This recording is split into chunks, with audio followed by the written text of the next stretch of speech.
के मुंह हमने सुनी कहानी थी, खूब लड़ी मर्दानी वो तो झांसी वाली रानी थी। नमस्कार, मैं सुमन, आप देख रहे हैं रणभेरी न्यूज। जी हाँ, आप सही समझ रहे हैं, हम बात कर रहे हैं रानी लक्ष्मीबाई की। हम इस वक्त बनारस में उनके जन्म स्थान पर मौजूद हैं और आप हमारे पीछे देख सकते हैं कि यहाँ पे इनकी प्रतिमा लगाई गई है। बता दें आपको कि बनारस में 19 नवंबर 1828 को जन्मी लक्ष्मीबाई का बचपन का नाम मणिकर्णिका था। प्यार से उन्हें मनु भी कहा जाता था और उनके पिता का नाम मोरोपंत तांबे और माँ का नाम भागीरथी सप्रे था। वह मनु 4 साल की थी तभी उनकी माँ का निधन हो गया। पिता बिरखुर जिले के पेशवा बाजीराव द्वितीय के लिए काम करते थे। उन्होंने लक्ष्मीबाई का पालन पोषण किया। इस दौरान उन्होंने घुड़सवारी, तीरंदाजी, आत्मरक्षा और निशानेबाजी की ट्रेनिंग दी थी। बता दें आपको कि मात्र 14 साल की उम्र में 1842 में मनु की शादी झांसी के शासक गंगाधर राव नेवलेकर से कर दी गई थी। शादी के बाद उनका नाम लक्ष्मीबाई पड़ा। उस दौरान में शादी के बाद लड़कियों का नाम बदला जाता था। विवाह के बाद लक्ष्मीबाई ने एक पुत्र को जन्म दिया जिसकी मृत्यु महज 4 महीने में ही हो गई। बाद में उनके पति और झांसी के राजा का भी निधन हो गया। पति और बेटे को खोने के बाद लक्ष्मीबाई ने खुद ही अपने साम्राज्य और प्रजा की रक्षा की ठान ली। उस समय ब्रिटिश इंडिया कंपनी के वायसराय डलहौजी ने झांसी पर कब्जे का ये बेहतर समय समझा, क्योंकि राज्य की रक्षा के लिए कोई नहीं था। उन्होंने रानी लक्ष्मीबाई पर दबाव बनाना शुरू कर दिया कि झांसी को सौंप दिया जाए, लेकिन यहाँ पर रानी नहीं हारी। रानी ने रिश्तेदार के एक बच्चे को अपना दत्तक पुत्र बनाया। उनका नाम रखा गया दामोदर। वहीं आपको बता दें कि अंग्रेजी हुकूमत ने दामोदर को झांसी का उत्तराधिकारी मानने से इनकार कर दिया और झांसी का किला उनके हवाले करने के लिए कहा।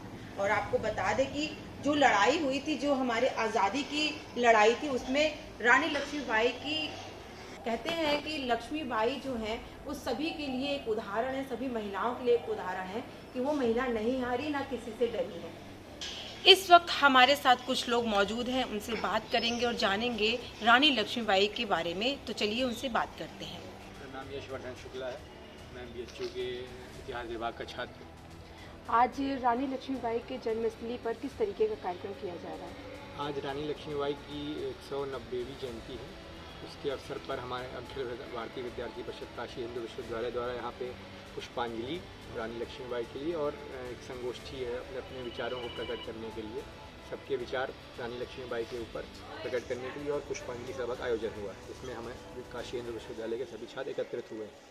रानी लक्ष्मीबाई के जीवन से जुड़ी हुई कुछ ऐसी अनोखी घटना आप बता पाएं? एक उनकी सबसे अनोखी घटना उनके जीवन कह जाती है कि जब वो 1857 की लड़ाई में जब उनका बलिदान हुआ, तो जो ह्यूज रोज था ब्रिटिशर से जिसने झांसी में आक्रमण किया था, और जो जनरल था उसने कहा था जब रानी लक्ष्मीबाई का बलिदान हो गया, उनके लिए कहा था कि he was the only man among the rebels. मतलब उन्होंने रानी लक्ष्मीबाई के लिए किया कि ये इतने सारे संग्रामों, जो स्वतंत्रता सेनानी थे, जो लड़ रहे थे, सैनिक लड़ रहे थे, उन सब के बीच एक मर्द थी।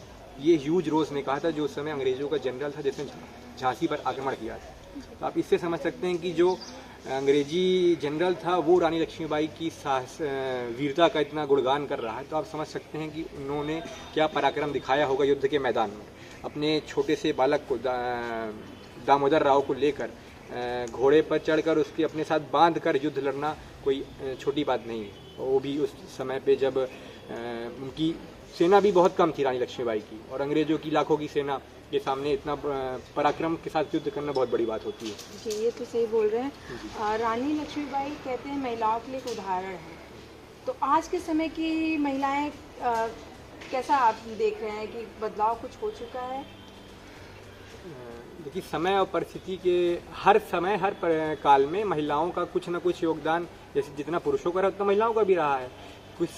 कुछ महिलाओं का मतलब उभर कर सामने आया है, ऐसा है। लेकिन महिलाओं का योगदान हर काल हर उसमें रहा है, हर काल में रहा है। ऐसा नहीं है कि किसी काल में महिलाओं का योगदान नहीं रहा हो। हाँ, कुछ मुगल कालीन जो आक्रमणकारी समय था उस समय महिलाओं का थोड़ा शोषण ज़्यादा हुआ, ये कह सकते हैं। लेकिन ऐसा कोई काल नहीं जिसमें किसी महिलाओं का समाज में योगदान ना रहा हो। अभी वर्तमान समय में देखें तो हमारी जो राष्ट्रपति हैं वो स्वयं एक महिला है, और अभी महिलाओं का हमारी भारतीय सेना में भी अब उनका ज्वाइनिंग होने लगी है। तो आप अब हर समाज में देखेंगे, हर कार्य में देखेंगे, हर क्षेत्र में देखेंगे, महिलाओं का योगदान जितना पुरुषों का उतना लगभग बराबर ही हो रहा है। आपका नाम? मेरा नाम अदिति मौर्य है। मैं काशी हिंदू विश्वविद्यालय की MA की प्रथम वर्ष की छात्रा हूँ। अदिति जी, देखिए उस वक्त में एक तो मेन पॉइंट था कि रानी लक्ष्मीबाई के किले के ऊपर आक्रमण इसलिए हुआ था क्योंकि उनका कोई वंश नहीं था, गोद लिया बच्चा था। क्या समाज में वो कुरीति अभी भी चल रही है क्या, या फिर बदलाव हो चुका है? नहीं, उस समय के परिप्रेक्ष्य के हिसाब से अगर हम देखें तो आज हमारा जो समाज की जो स्थिति है, अब बदलाव हो रहा है। धीरे धीरे चीज़ें चेंज हो रही हैं। कहीं ना कहीं उस समय 1857 में उस समय की जो परिस्थिति थी देश के और अंग्रेज़ों के खिलाफ, मतलब उनके द्वारा जो हमारे यहाँ मतलब जो भी चीज़ें उनके द्वारा हमारे यहाँ किया गया, उसकी वजह से बहुत सारी, क्योंकि वो कुरीतियों के खिलाफ, मतलब उस समय हमारे यहाँ कुरीतियाँ तो थीं, लेकिन उन लोगों ने उस चीज़ को और ज़्यादा सप्रेस करने के लिए चीज़ें नई लेके आई। डॉक्ट्राइन ऑफ लेफ्ट उसी के लिए आया। और क्योंकि जब उसके लिए हमने ऑप्शन दिया उत्तराधिकारी का, तो उन्होंने एक्सेप्ट नहीं किया। उस समय के हिसाब से रानी लक्ष्मीबाई ने जो भी कदम उठाए उस समय के हिसाब से सही था। आज के समय में मुझे लगता है कि ये सारी जो परिदृश्य हैं सब बदल रहे हैं। और अभी अगर आप देखें तो प्रॉपर्टी में, अगर हम प्रॉपर्टी की बात करें तो दोनों को हिस्सेदारी मिल रही है। और भी जगह पर जहाँ पर ये चीज़ डोमिनेंस था सन का, वो चीज़ भी अब धीरे धीरे ख़त्म हो रही है। तो धीरे धीरे दोनों को इम्पोर्टेंस दिया जा रहा है, डॉटर हो या सन। कुछ और भी बदलाव होने ज़रूरी है, या फिर महिलाओं के लिए जितना बदलाव हो चुका है वो ठीक है? नहीं, बदलाव होना ज़रूरी है। अगर अभी हम रिजर्वेशन की बात कर रहे हैं पार्लियामेंट में 33%, तो वो चीज़ आना चाहिए। क्योंकि अगर होता क्या है कि अगर हम, हर चीज़ डिपेंड करता है आपके माइंडसेट पे। अगर हम जो स्त्री है उसके दिमाग में ये चीज़ डाल देंगे कि तुम्हारे लिए ये चीज़ नहीं है, तो वो उस चीज़ के लिए प्रयास भी नहीं करेंगे। लेकिन अगर हम उनको कोई चांस देंगे, कोई अवसर देंगे, तो उसके लिए वो प्रयास करेंगे। और कोई अंतर नहीं होता है दोनों में, बस ये है कि आप उनको अवसर प्रदान करेंगे तो उस चीज़ को वो उभर करके लेकर के आएंगे। जैसे आपने भैया से पूछा ना अभी कि क्या कहते हैं, महिलाओं का योगदान किस समय में ज़्यादा रहा है, ऐसा भी कुछ भी नहीं है। महिलाओं का योगदान हमेशा से बराबर ही रहा है। इनफैक्ट मैं तो कहूँगी कि ज़्यादा भी रहा है। कहा जा रहा है सफलता का कारण होती है, तो वही मैं बोल रही हूँ। तो उसके लिए मैं ये बोलना चाहूँगी कि अभी जो परिदृश्य है वो बदल रहा है और महिलाओं का जो योगदान रहा हमेशा से बराबर रहा है। और बस अवसर देने की बात है, आप अवसर देंगे तो वो चीज़ उभर करके आगे आएगी। Okay, thank you. Rani Lakshmibai की कहानी से जुड़ी कोई एक लाइन, दो लाइन कुछ? कि रानी लक्ष्मीबाई के बारे में जो सबसे प्रचलित लाइन तो यही है कि बुंदेले हर बोलो के मुख हमने सुनी कहानी थी, खूब लड़ी मर्दानी वो तो झांसी वाली रानी थी। तो हम देखते हैं कि कविता हो, चाहे वृंदा लाल वर्मा हो या महाश्वेता देवी हो या भगवती चरण वर्मा हो, अनेक कवियों ने, अनेक साहित्यकारों ने झांसी की रानी को अलग अलग रूपों में याद किया है। और उसमें सबसे विशेष चीज़ क्या है कि अपनी जन्मभूमि की वजह से झांसी की रानी बहुत कम याद की गई, लेकिन वो अपनी कर्मभूमि की वजह से अधिक याद की गई। कोई कभी नहीं हुआ कि काशी की लक्ष्मीबाई, यही हुआ कि झांसी की रानी लक्ष्मीबाई। तो हम देख सकते हैं कि एक जो भारतीय समाज में एक धारणा है कि कर्म से व्यक्ति श्रेष्ठ होता, जन्म से नहीं, तो वहाँ भी देखने को मिलता है कि रानी लक्ष्मीबाई अपने कर्मों से वो आज इस मुकाम को उन्होंने प्राप्त किया कि 23 वर्ष की आयु में जो उन्होंने जीवन जिया, उसको आज हम कई हजारों वर्षों तक याद करेंगे। आगे आने वाली बहुत बड़ी प्रेरणा है। तो देखा आपने, आज विद्यार्थियों ने मिल करके झांसी की रानी लक्ष्मीबाई का जन्मदिन मनाया है और अपनी बातों और विचारों को रखा है।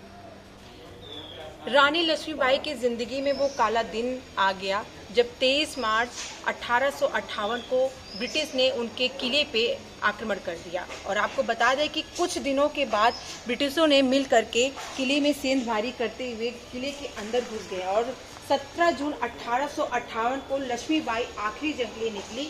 पीठ पर अपना दत्तक पुत्र को बांधकर हाथ में तलवार लिए झांसी की रानी ने अंग्रेजों से जंग लड़ी। बता दें आपको कि लॉर्ड कैनिंग की रिपोर्ट के मुताबिक लक्ष्मीबाई को एक सैनिक ने पीछे से गोली मारी थी, फिर एक सैनिक ने एक तलवार से उनकी हत्या कर दी थी। रानी लक्ष्मीबाई महिलाओं के लिए एक प्रेरणा स्रोत है। उनकी कहानियाँ अमर हैं और आज हम भी उन्हें नमन करते हैं। आज की खबर में बस इतना ही। ऐसी खबरों को देखने के लिए जुड़े रहें आप रणभेरी न्यूज़ के साथ। धन्यवाद।